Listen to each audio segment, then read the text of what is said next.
Welcome to the Kaleidoscope of Possibilities, Alternative Perspectives on Mental Health. My name is Dr. Adriana Popescu. I'm a licensed clinical psychologist and leader in the field of mental health, energy psychology, addiction, trauma, and empowerment. In this podcast, we will be exploring mental health from a variety of perspectives, from the spiritual to the shamanic and beyond. What if mental illness isn't everything we think it is? What if everything we see as a pathology is actually a possibility? What else is possible with mental health? Welcome, everyone, to another episode of Kaleidoscope of Possibilities, Alternative Perspectives on Mental Health. I'm your host, Dr. Adriana Popescu, and I'm really excited to have with us today Lynn Ervin as our guest. Lynn is a Northern California-based psychotherapist who brings 4 decades of personal and professional growth and experience informed by her unique perspective as a mixed-race woman, musician, bodyworker, and educator. Lynn holds degrees, a BA in psychology and a master's degree in social work. She's a licensed clinical social worker, and she works with trauma, attachment theory, family systems, interpersonal neurobiology, polyvagal theory, and nonviolent communication. She weaves trauma-informed somatic approaches like EMDR, internal family systems and parts work, and family constellations, while drawing on the wisdom of several indigenous cultures' earth-based traditions.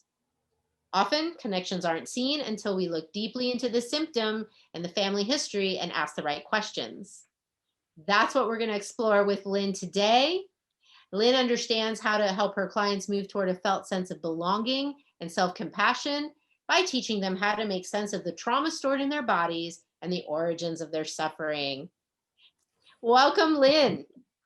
Thank you, Adriana. It's a pleasure to be here. Thanks so much for asking me to come and share what I have been working on. I appreciate it. Well, I've been fortunate enough to actually be part of some of the work that you've done and gotten firsthand experience with some of your Family Constellations work. So I can't wait to hear more about that. But first, would you like to tell us a little bit something about yourself, how you came to do this work, and even within, your training as a traditional training as a psychotherapist, how did you come to these particular modalities that you're working with? I think that, everything really makes so much sense now, but as I look back, I can see how growing up in a family, a multicultural family, and just a lot of early loss and patterns in my family that were, I know now, really an attempt to make sense of their own lives, that I hit a crossroads like so many of us do.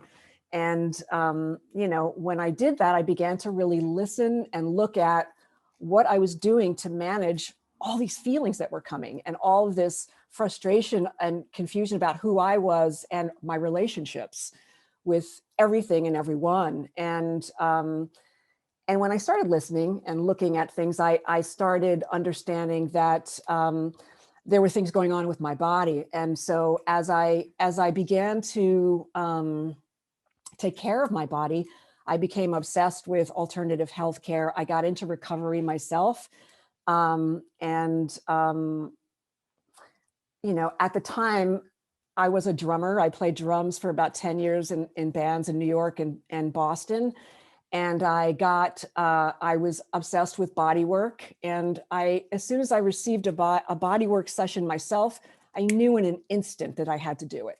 And so I went to school, and then I eventually moved to California to start my practice. And, I worked in chiropractic offices and gyms and did all kinds of things like that. But I also was very interested in energy work. In the program that I went to in Boston, in Cambridge, Massachusetts, the Muscular Therapy Institute, we had the opportunity to do all kinds of energy work as side curriculum. And I was just blown away by the impact that having another person's hands on my body and me having my hands on another person's body all day for weekends and weekends, how much that brought up and how healing it was, and how it just fascinated me. And there was just so much going on in my own body. And so when I moved to California, one of the first things that happened was I was offered a job to teach massage at the National Holistic Institute. So I did that for about 5 years. I just got out of school, so I was learning as I went, but it was wonderful. And I got to teach and work with adults who were coming into, their own understanding of what was going on in their body, or, just graduating high school or starting second careers, or, all different types of adults, really diverse population of people.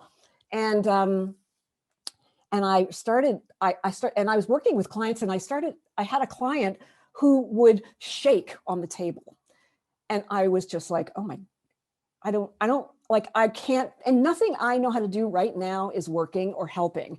And we talked, and she had a pretty substantial trauma history, really, really heavy. And so eventually I went back to school because I realized, like, gosh, I need to understand, because, I left school very young. It just was not the place for me. And I wanted to play music, and I never really had finished that up at the time when I was a kid. And so I went back to school and got my degree in psychology. And then,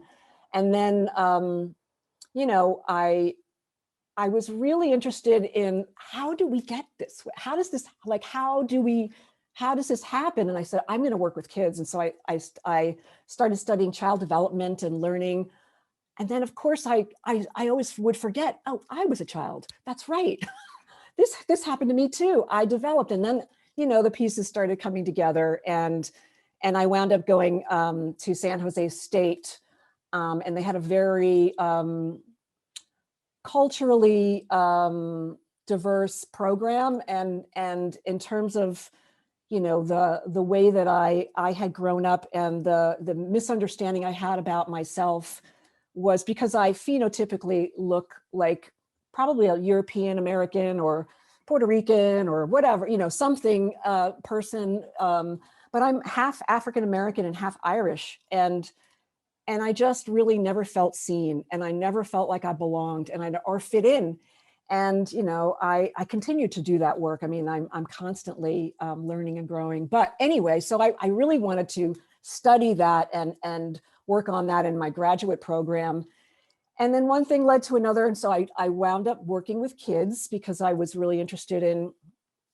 But then what happened, I loved working with the kids, but their families were so stuck. And I worked in schools that were really, really struggling, and families were really struggling. And it was very hard to make any or help create sustainable change with the kids without working with the families. So then I said, all right, I changed my headset, and I went into trying to understand more clinical work. And I got an internship at the Family Service Agency of Marin, and in the substance abuse program. And I was there for 5 years, and I just learned so much about, the clinical aspect of mental health, and not so much the social, but really combining all of that. And then I made my way to, I was still doing body work. For 20 years, I was doing body work as I supported myself through school. And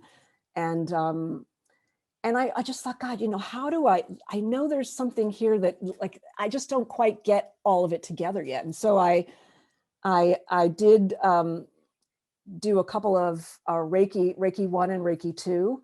And I really loved energy work. And, when I was growing up as a kid, I kept hearing about this great grandmother I had, who was like, they called her a witch doctor, but nobody was really knew what they were talking about. But I was always fascinated by that. And so I always knew I had that somewhere in me. And we used to have these African, like, dolls all over. And my parents were very, like, interested in spirit realms and the unseen world, and in ways that they were able to be at the time. And so I'd always been a big fan of, when I lost my mom when I was 26, I lost my dad when I was 8. And I just really hit a wall. And that's really when things took off. But I started reading Edgar Cayce and Ruth Montgomery. and really starting to understand the relationship with death and afterlife. And it just led me to someone I met when I was teaching at NHI who studied with Malidoma Somé, who is a West African shaman. And I would receive divination from her, and she said to me one day, you really should look into family constellations. And I was like, what's that? That sounds great. So years later, as years went by, I began studying and working with and learning more, and was initiated in the study of a Peruvian shamanic tradition, and eventually a West African shamanic tradition that is ancestral work and ancestral divination. And so here I was trying to figure out, well, okay, this is great. How am I going to do that and do this? Because I'm a licensed therapist. And that's when Family Constellations just pulled it all together. Bert Hellinger is the founder. He's the man who originated, and he really took from indigenous cultures. He was a priest in Germany in the 30s, and he was sent as a missionary to South Africa to work with the Zulu people, and he stayed there for, I think, 10 years or something like that, and he learned how the people there really dealt with their issues was with their ancestors, and was working things out and smoothing things out, like, and making sure that things were lined up in a certain way energetically, and there was an order to it. And so he created something called the Orders of Love, which is what Family Constellations is based on, which is, if there's a problem in a family, it's probably because the orders of love are out of order. And I can talk more about that when I share more about Family Constellations. But I found my way to Family Constellations and just have not looked back. And I feel like getting my degree and becoming a licensed clinician was my way into really bringing and exposing and learning as much as I could about how to help lots of different people, but my heart is really in more, I don't know, it's not as much interested in the clinical aspects, because I think all of that comes from indigenous and sort of old medicine that we all have, and so it's been really interesting to incorporate Family Constellations in my practice. As I am on my own journey with my own healing process, I joined a group of people who were doing Family Constellations. I also co-facilitated 6 workshops to bring Family Constellations into the community I'm in Marin. And I met a woman named Catherine Revoir, who's in Mill Valley, and she was holding groups at her house. And we would all have tea, and we would learn about interpersonal neurobiology and nonviolent communication and attachment theory. And we would do Family Constellations. And I was just like, wait a minute, this is the jackpot, And so that's really where I'm rooted right now. And Catherine's teacher is Sarah Payton, who's a nonviolent communications, and she's amazing. I'll give the title of her book. I think it's, in terms of trauma treatment and trauma work, it's very powerful, and it's very gets to the root, as I like to say, of the trauma, which could be ancestral, could be something that we are just bumping up against over and over again for generations in our families. And until we really dig deep and look at that, things continue to stay the same. And, you know, it takes big cosmic 2x4s to hit us on the head like it did for me before I changed. So, you know, can't we just, you know, I just love being a part of this work and sharing it with my clients who are coming in for depression, who are coming in for loss and grief and, you know, all kinds of addiction and everything. And I always bring it back to, let's talk about, you know, what's going on in your family, what, you know, and I listen for language and I listened for clues as to what, because it's there, you know, when people speak about what's going on with them, the story is there, the narrative is there. You just have to know how to listen for it. And it's also the piece that is going back to being a body worker, is it's in our bodies and it's in our brains, it's our nervous system. And so I started studying Stephen Porges's work and Deb Dana, polyvagal theory. And it's, you know, the body does keep the score. And so learning how to work with our brain, which is, I've learned, is seeking connection and warmth and a sense of wanting to belong, which again brings me back to what got me here, you know, what I wasn't getting that I'm getting now, which is knowing that I feel the way I do and people feel the way we do. We isolate, we turn to drugs and alcohol, we do all kinds of things because we don't know we belong. And so, and the brain is constantly scanning for threats and danger. It doesn't know it belongs. And so we're just in that constant state of angst and distress. So I feel like all of these tools, the language, the somatic work, and really tuning into how to teach people to reframe and have deep compassion. And as Sarah Payton says, learning about our resonant selves so that we can reparent ourselves and do the brain repair, do the nervous system repair. I just think it's really profound. It's really helped. It's not easy. It's not linear, but it is what we all, I think, would really benefit from greatly. And I mean all. Yeah. Yeah, so. I love that. Yeah. Tell us a little bit more about the role of the family and the ancestors. I mean, how exactly does that impact us? I mean, some people would say, well, genetics, but it's more than just genetics, right? What?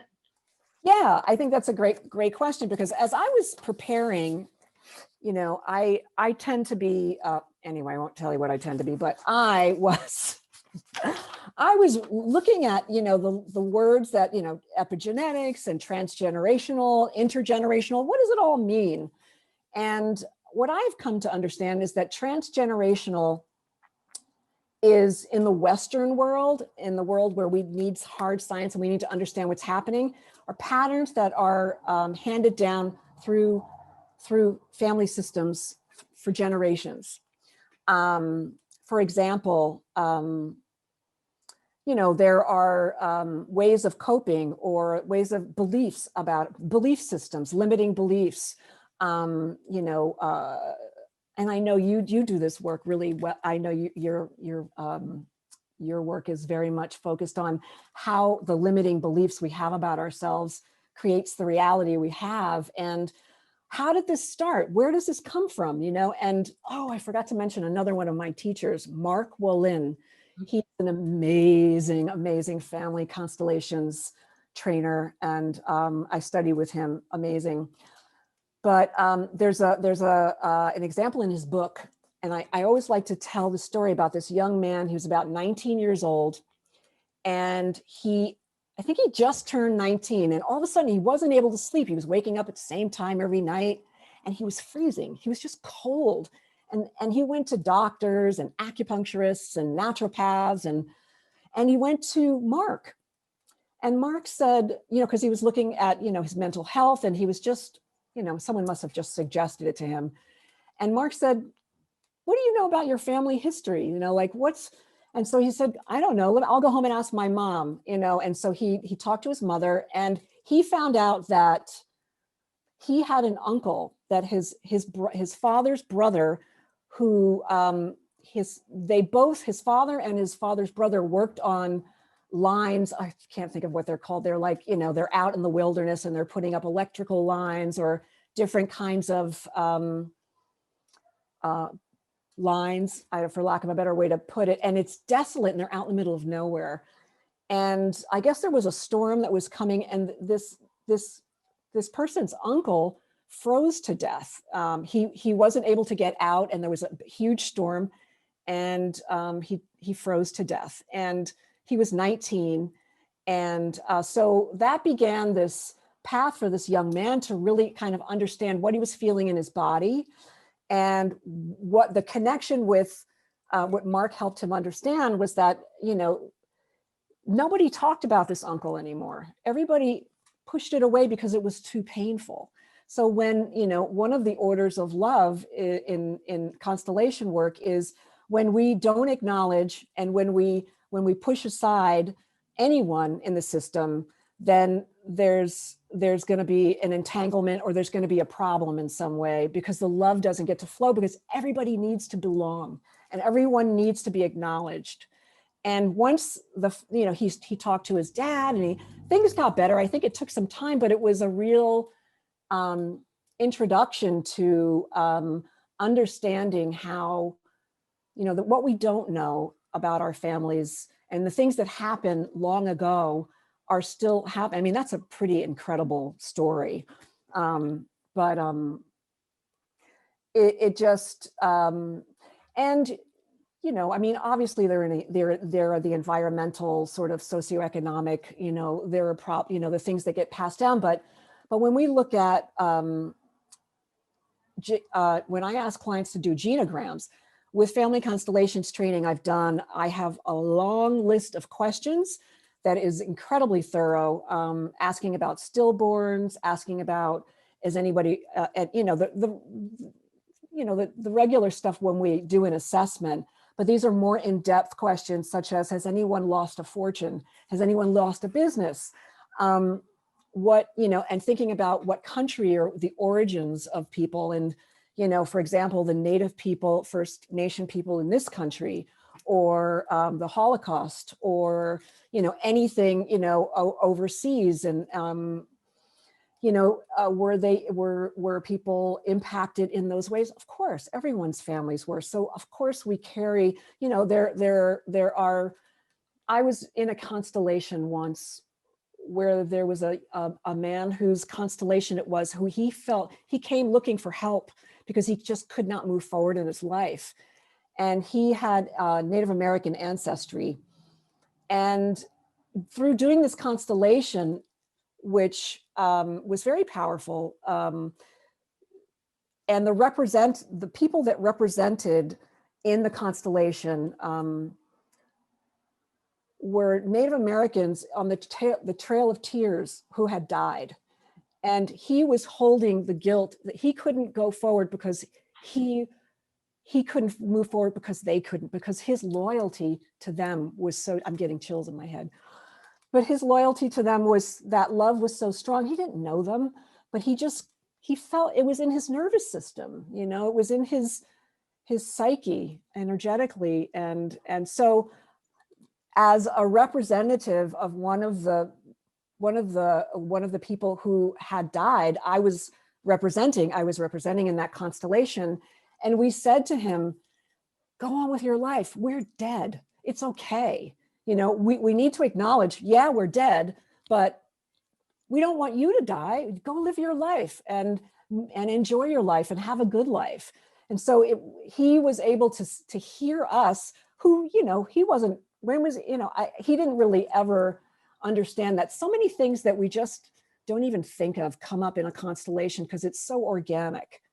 And the words that he heard and what he saw in a three-dimensional sort of experiential way, on a nervous system level, on so many different levels, the healing is possible with us.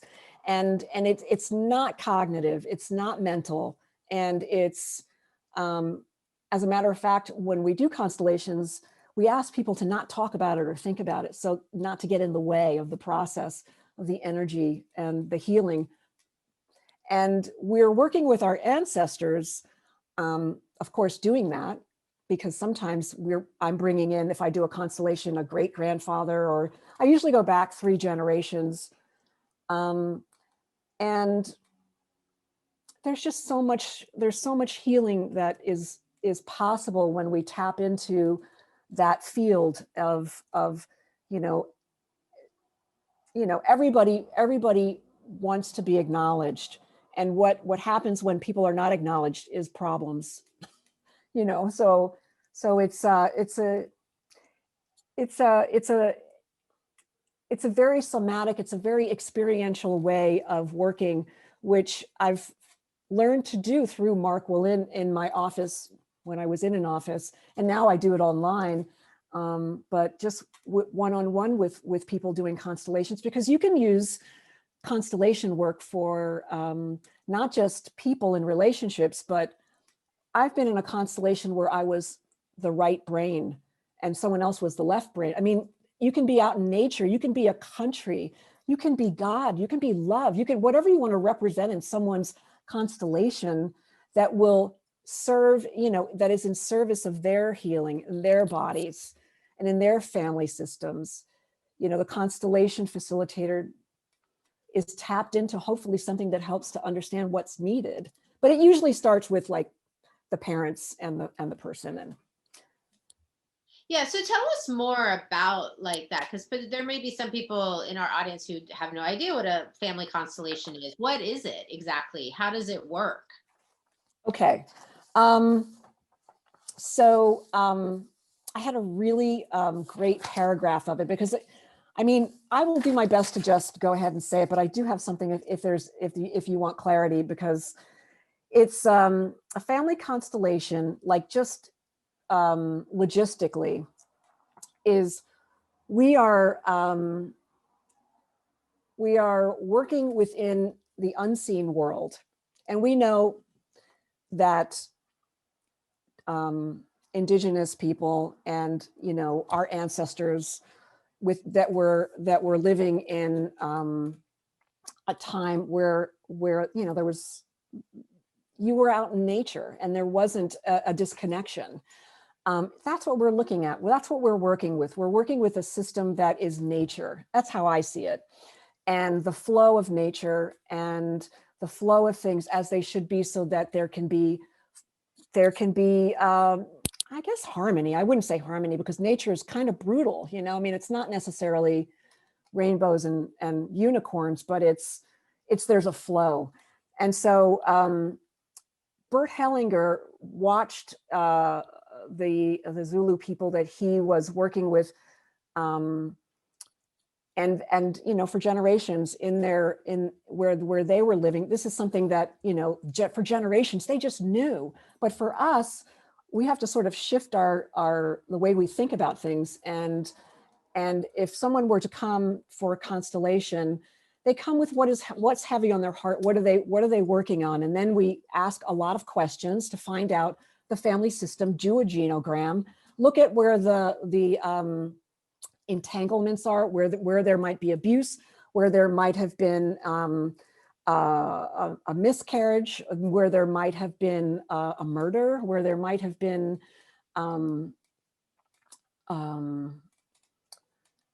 abuse, and so when we look at that, we get a sense of what is impacting the person in their life today, and what can we do in a constellation that could help bring some balance, rebalancing into that person's life. So, for example, a lot of us have issues with our moms, and so that's often a place where I'll start in a constellation. And if someone is coming in and they're having issues with relationships, I'm going to look at the relationship with their mother. So if back in the day when we could all be in the same room together, we had family constellations where there were people in the room together, and we create a sacred, container. Confidentiality is extremely important. And usually people bring people that they feel safe bringing and that they know and that, know them. But there are also people who come because they just love doing this work, and they come because they want to represent. And because as a representative, and I'll tell you what a representative is in a second, you get the healing too. I remember when I was attending this wonderful constellation facilitator, Leslie Nips, and she's in the East Bay. She would, ask people to donate $5, and she would always say, at least everybody here will at least get $5 worth of healing. Because just being in a constellation, you can't help but have, we're all human, and we have a lot of the same needs. And so,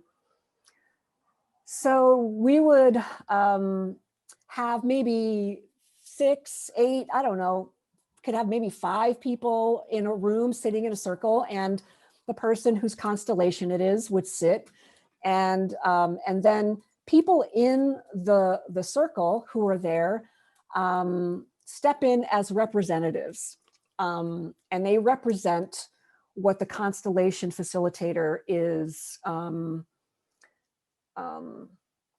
seeking help with, whatever the prescription, or whatever it is that they basically stand in for whomever the facilitator wants to have the constellation work around.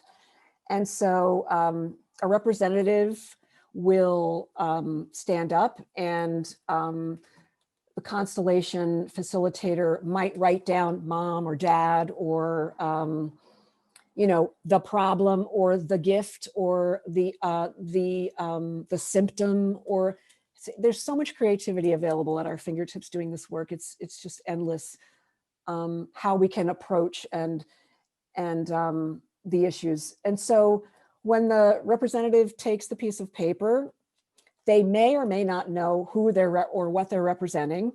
And when they don't know, it's called a blind representation. And I prefer that because I think it's really hard. I know as a representer, it's hard to not think and get your head involved and your thinking involved. And it's just good to get into the body and notice what you feel as a representative. What is your thought?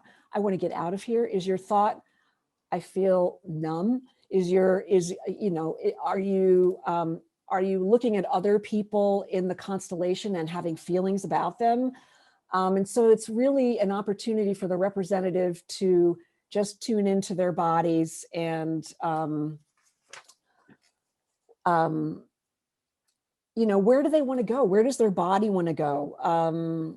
And to think about and feel into what the impulses they're feeling are, and find their place in the circle. And then, so I might have, as a facilitator, given a piece of paper that said the client's mom, and then I might have the client represented by someone else. So the client gets to see themselves represented. And so the person who's the client steps in, and I usually will start with them facing each other. Or I might ask them to go wherever they want to go in the circle, to see where they are. If they're facing away from each other, that certainly says something. And then I would ask something like, now this is assuming both representatives have been able to tune in and sort of get out of their head and tune into what they're feeling, what their emotions are, what body sensations, what they want to do, and getting a sense of what's going on. And then I'll ask them, what are you noticing? What's coming up for you? And they might say, I don't know, I'm just really pissed off, or I'm just really angry, or I'm sad, and they're looking down at the ground. Or they might say, I just want to lay down. And then they can lay down on the ground. And so basically, if I were to have a constellation with just these two people, depending on what the issue was, and what the client came in for, looking for healing for, I might bring in another representative. I might bring in the grandmother to see, because I've looked at the genogram and I know the history, and I might bring in maybe a child that was aborted or a child that was miscarried.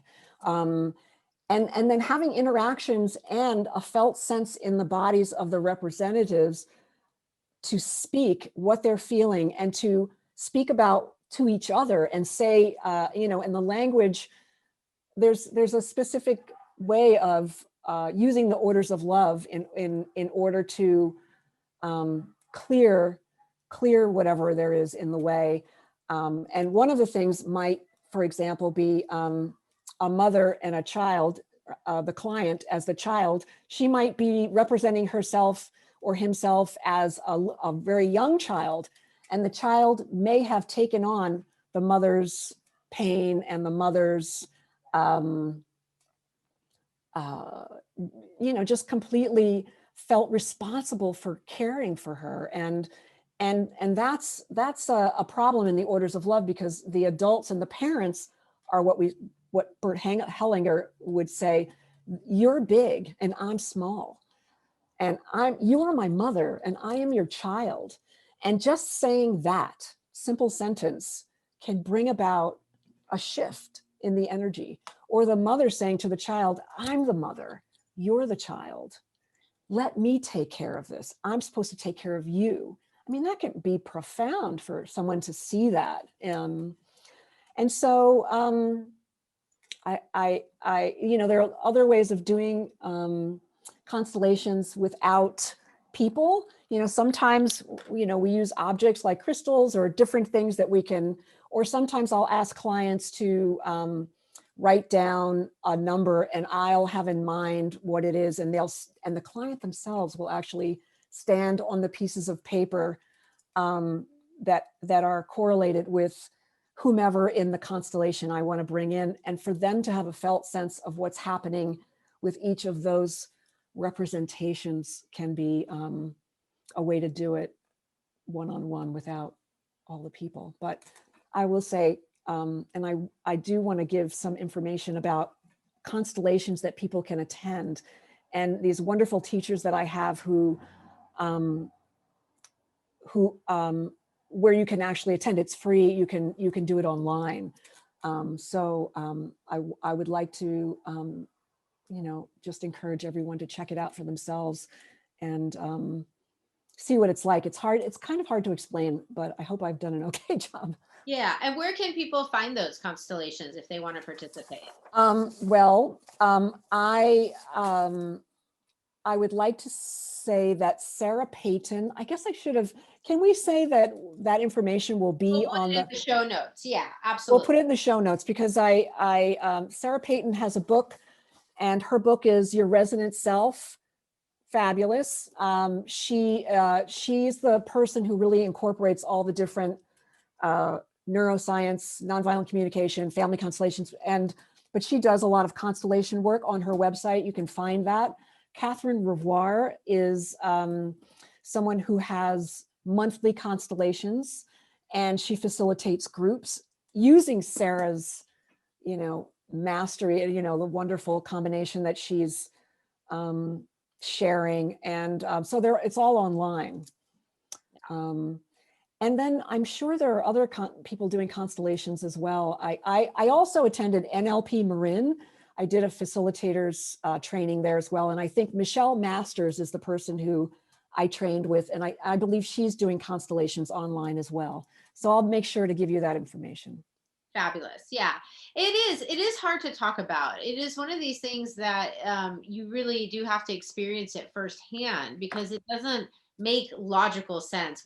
How is it that, someone that I maybe don't even know in this group of people is going to be, almost like an actor in a play, right? Is going to represent the character of my father, mother, grandmother, whoever. Right.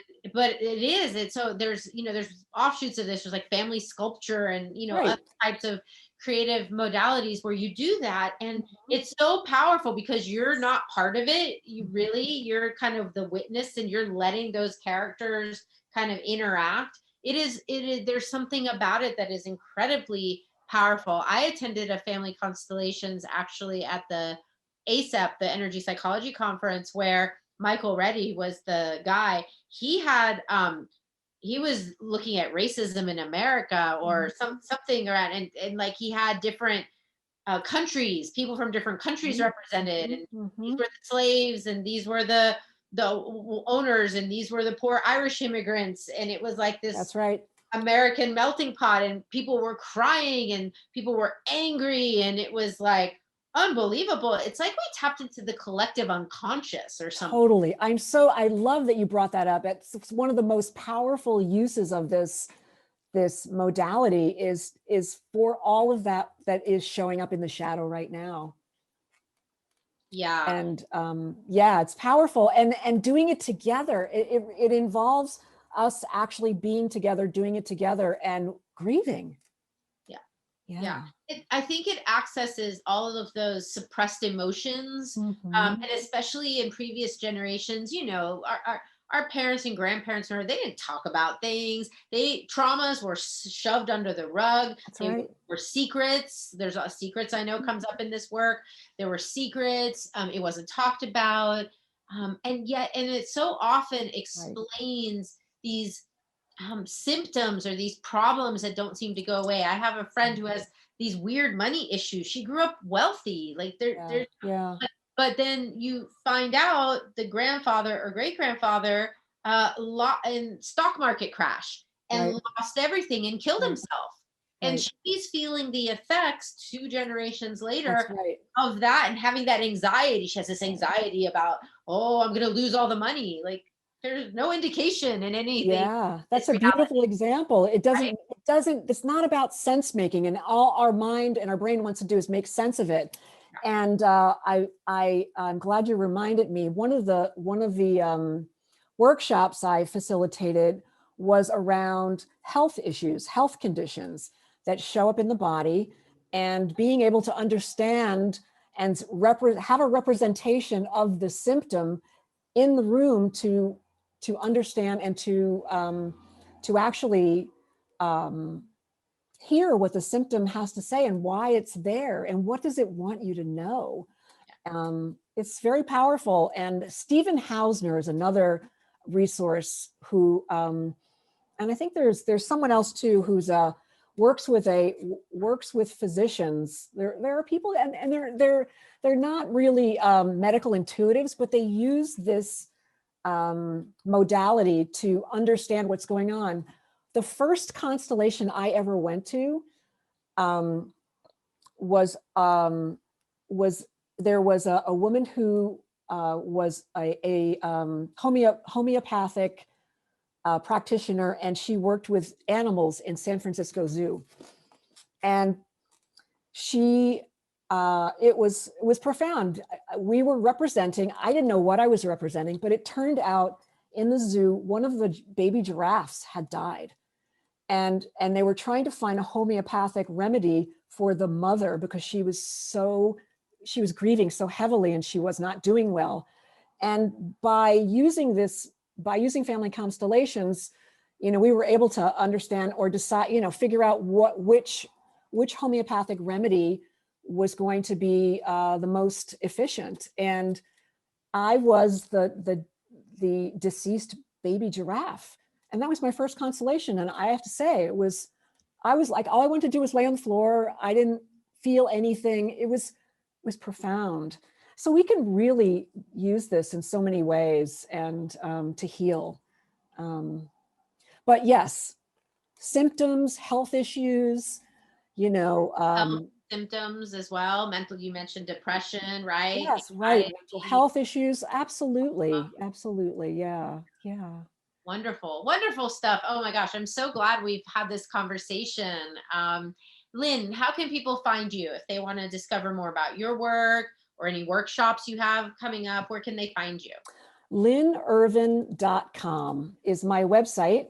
I'm on Psychology Today. My website is a bit under construction because I'm trying to revamp it to include a lot more of what I'm doing now. But yeah. That's how. Wonderful. And we'll have in the show notes all the resources you gave. There's some really wonderful ones out there, books and Yeah. people doing this work. Mhm. And yeah, if people feel drawn to it, they definitely should check it out. I was really surprised that I hadn't come across this until, a few years ago.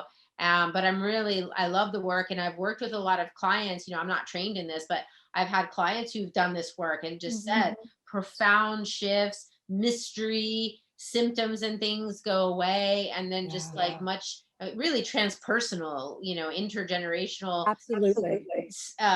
systemic world. I mean, how much healing is possible when we delve into this type of energy work, really, is what I think Right. it does. Yeah. And there's systemic constellations is something that is used in huge conglomerates and organizations, and I remember being in a constellation with a hospital administrator who was having difficulty in the organization, and there's just no limit, and I'm sure I haven't said everything I want to say, and if you're interested in learning more about this, I would be more than happy to talk to you about it, and I'll definitely give Adriana lots of resources. Wonderful. Thank you so much for being on the show today, Lynn. Thank you for asking me. It's wonderful to see you again. Yes, and thanks everyone for tuning in. If you like the show, please do click like, subscribe, comment. All those things help get the ratings up so we can get this in the hands of more people. Yeah. I'm your host, Dr. Adriana Popescu. Thank you again, and tune in next time for the next episode of Kaleidoscope of Possibilities, Alternative Perspectives on Mental Health. Thank you for joining me for this episode of Kaleidoscope of Possibilities, Alternative Perspectives on Mental Health. This has been Dr. Adriana Popescu. If you enjoyed this episode, please like and subscribe and share with others. To find out more about me, my guests, and more, please visit my website at adrianapopescu.org. See you next time.